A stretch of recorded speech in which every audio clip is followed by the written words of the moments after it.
Berrydale. On February 2, 1996, Frontier Middle School was devastated by several shots that took place in an algebra class. He took the lives of 3 people, 2 students and a teacher, and caused a serious injury to 1 student. The accused was a 14-year-old boy named Barry Laucartisdale, who had crazy thoughts before the shooting. Barry was dressed in black like an Old West gunslinger and armed with a .30 caliber rifle, a .357 caliber pistol and a .25 caliber pistol, which belonged to his father. The students were held hostage for 10 minutes before a gym teacher took over the boy. It was believed that, in addition to a history of mental illness and dysfunctional problems in his family, Barry was influenced by Pearl Jam's music and the video Jeremy.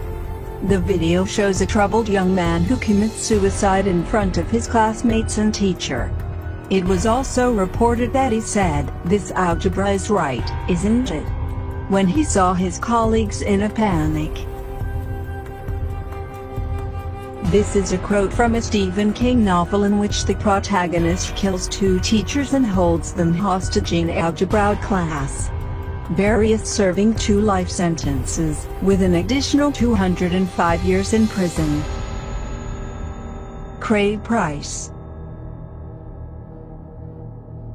It was September 4, 1989, when Joan Heaton, 39, and her daughters Jennifer, 10, and Melissa, 8, were found dead, bathed in blood in their own home in the metropolitan area of Buttonwoods, in Rhode Island, USA. Brutally murdered, the family was so brutally stabbed that the knife broke Melissa's neck. Local police said Joan had about 60 stab wounds, and her daughters about 30. Authorities thought the main reason for the murder was theft, which would explain the killer's entry into the house. The knife to commit the crime was taken from the family's own kitchen. Joan's 2 daughters, possibly, would have seen the killer enter the house and find Joan. Local police, along with the FBI, consented that the killer could be someone from the neighborhood. In addition, that someone would have a cutter wound on the hand, due to the strength and the number of times he stabbed them. Joan and her daughters were believed to have been dead for 3 days. Bizarrely, in July of the previous year, a 27-year-old girl, Rebecca Spencer, was found dead in her living room, stabbed several times. In both cases, the killer used a gun that existed inside the victim's home. For the investigator in charge of the case at the time, the victims caught the killer while he entered their homes for another purpose. On September 5, 1989, Ray Pendergast and Mark Brandreth, both detectives, while hanging around a park near Buttonwoods, saw a familiar face. This was Craig Price, a 15-year-old boy who lived in the neighborhood, a few doors away from the Heaton family. Ray asked Craig if he had heard anything about the murders, and the boy said yes. He had seen the bodies leaving the house the day before. The detectives realized that Craig had a bandage on his hand, and asked him where he got it from. Startled, the boy said that a few nights earlier, he had drunk and punched a window in a car he tried to steal, and cut off his hand. Curious, Ray and Mark asked if that story really happened, and why he would admit that he tried to steal a car. Even though Craig came from a good and happy upbringing, he still had a cut on his hand and lived on the same street as the murderer. Only 15 years old, Craig already had a history of crimes, burglary, theft, lurking inside neighbors' houses and drug use, in addition to being known for a violent temper. The local police had already been called to his home several times to resolve internal fights. Because of these factors, they decided to question Craig more deeply, together with his parents.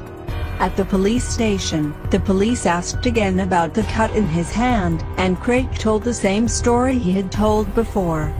Still not believing, they asked him to go through the polygraph, identifying him as dishonest.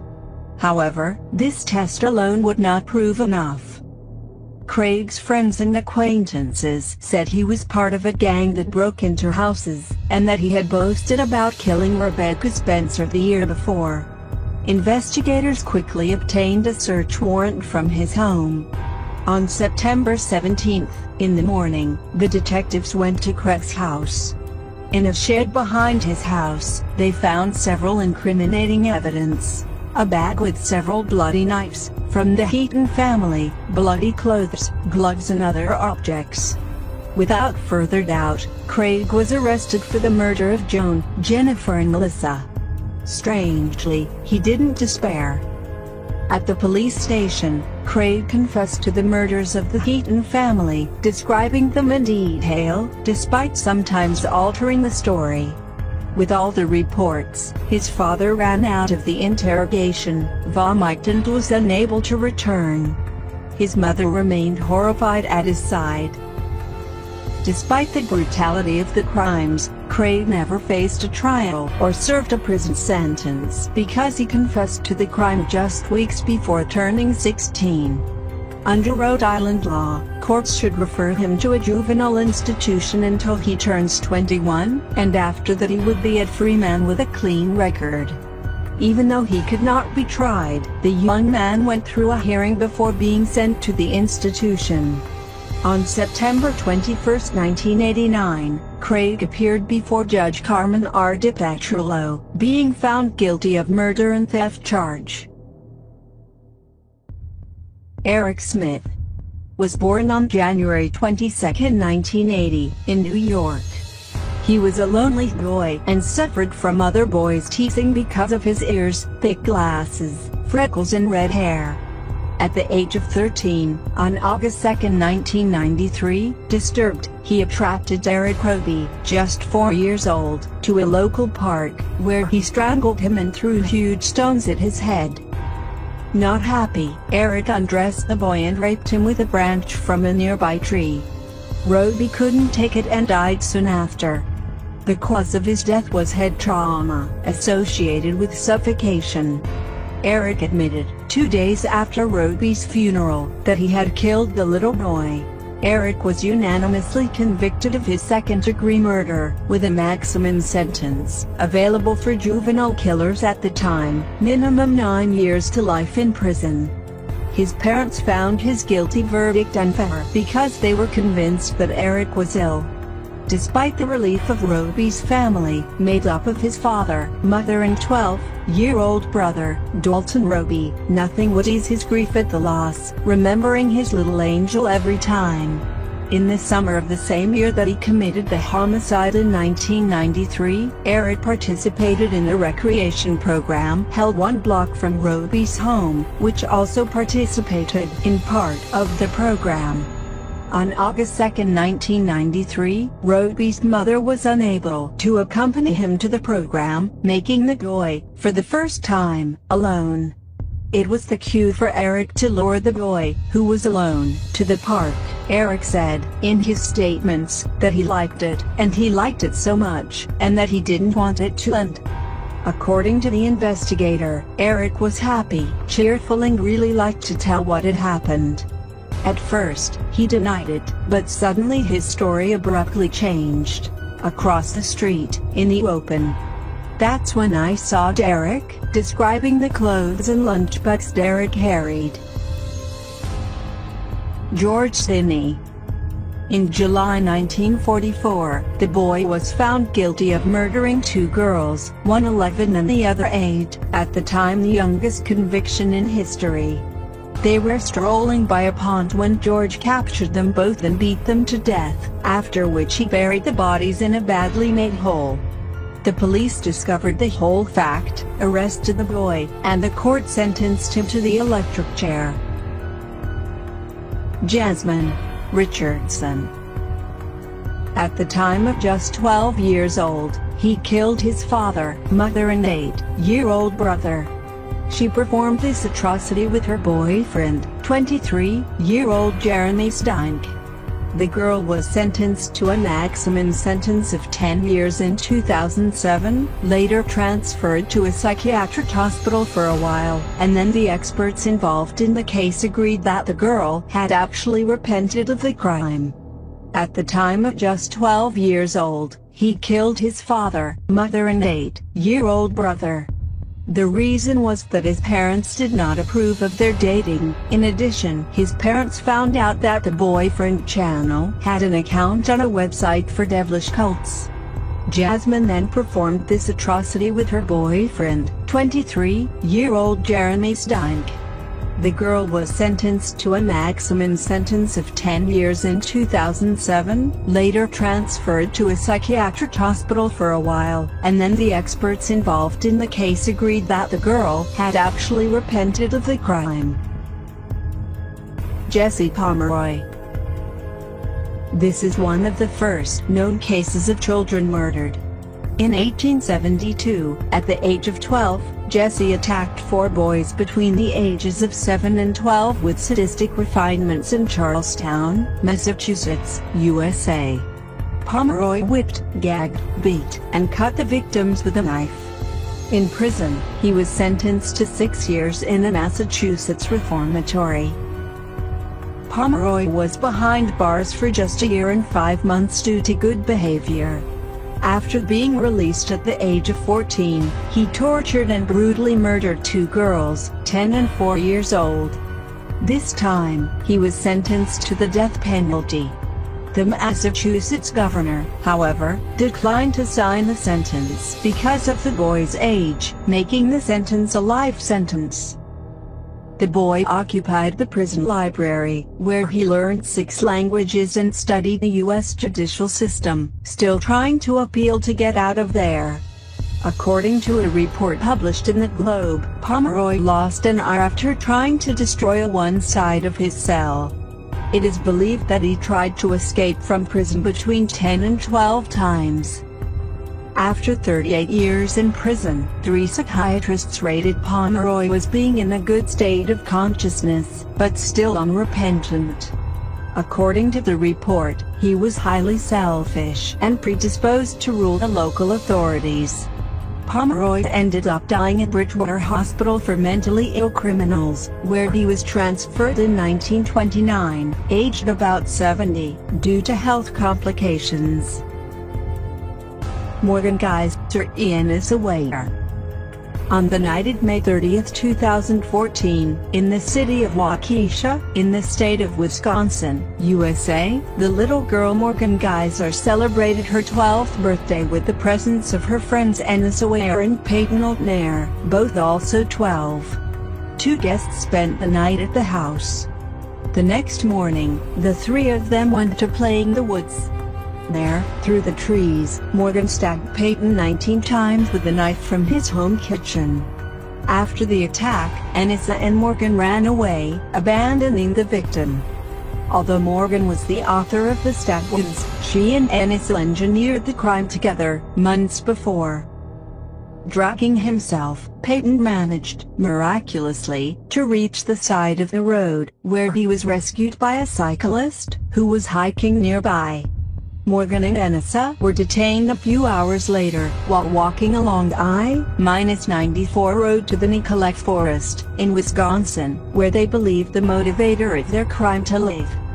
When questioned separately, both told the police that the crime was an attempt to please Slender Man, a news creature that emerged on a discussion forum in 2009 and went on to star in horror games and stories. The Slender Man, according to the legend, chases and attacks mainly children in places like woods and closed woods. According to the police, the girl's goal was to climb the Slender Man's world hierarchy, including going to live in his mansion after the murder. They also said that Slender Man could attack their family if they didn't kill their friend. After the testimony, Ennis was diagnosed with Morgan delusional disorder with early schizophrenia. In August 2017, Ennis pleaded guilty to attempted second-degree murder and was sentenced to 3 years of treatment in a psychiatric hospital. In October 2017, at the age of 15, Morgan made a deal with the prosecution. She pleaded guilty to willful manslaughter and, in turn, prosecutors did not dispute the framework that her mental condition at the time prevented her from to know that I was doing wrong. As a result, Morgan was ordered to be admitted to a psychiatric hospital. The length of stay was determined in November 2017. The prosecution asks for 40 years, but even if that happens, Morgan can leave on a kind of probation beforehand, if doctors agree and the judge authorizes it. Nehemiah Griego. Teenager Nehemiah Griego, 15, told the New Mexico State Police that he was angry with her and told details of the crime. Nehemiah fired several weapons at Father Greg, 51, Mother Sarah, 40, Brother Zephaniah, 9, and Sisters Jill, 5, and Angelina, 2. All victims were shot several times, including in the head. Griego reportedly told a Bernalillo County detective, who took the .22-gauge rifle from his parents' closet, and first shot his mother in the head while his brother slept in the side. As the boy did not believe that his mother was dead, he showed her bloody face and threw her at the little one, according to the statement. Then he shot the two sisters and, with an AR-15 rifle in hand, waited for 5 hours until his father, Pastor Greg Griego, the son of a former senator, arrived to kill him too. Police said on Monday, 21, that the sniper was the couple's son, Nehemiah, who was being held at the Bernalillo County Juvenile Detention Center. After the massacre, authorities believe Nehemiah would have loaded several loaded weapons into the family's van, with plans to drive to the nearest Walmart supermarket to make more victims and eventually die in an exchange of fire with the police. Christian Fernandez. A 13-year-old boy who killed his 2-year-old half-brother and sexually abused his other 5-year-old half-brother is on trial in the United States. The case is generating controversy and many question the limits of American justice. Christian Fernandez is being tried as an adult and therefore can be convicted as such.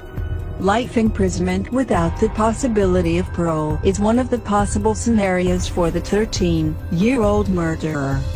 The case is generating controversy among Americans because of Christian's age and the sentence to which he can be sentenced, but also because of the teenager's past. Christian himself was the victim of abuse and violence by his family. The boy was born when his mother was just 12 years old and later saw his father imprisoned for a decade for sexual abuse against Christian Fernandez himself. At the age of 2 he was found wandering the streets alone, when his granddaughter was supposed to be taking care of him. Instead she was locked in a hotel room doing a drug marathon. The judicial reports also point to a possible violation suffered by Christian by a cousin and 2 other episodes of violence caused by family members. All the mistreatment began to reflect on the boy's behavior, especially at the school where he came to masturbate in front of his classmates. But in spite of everything, Christian has always been a good student. Nevada, 10.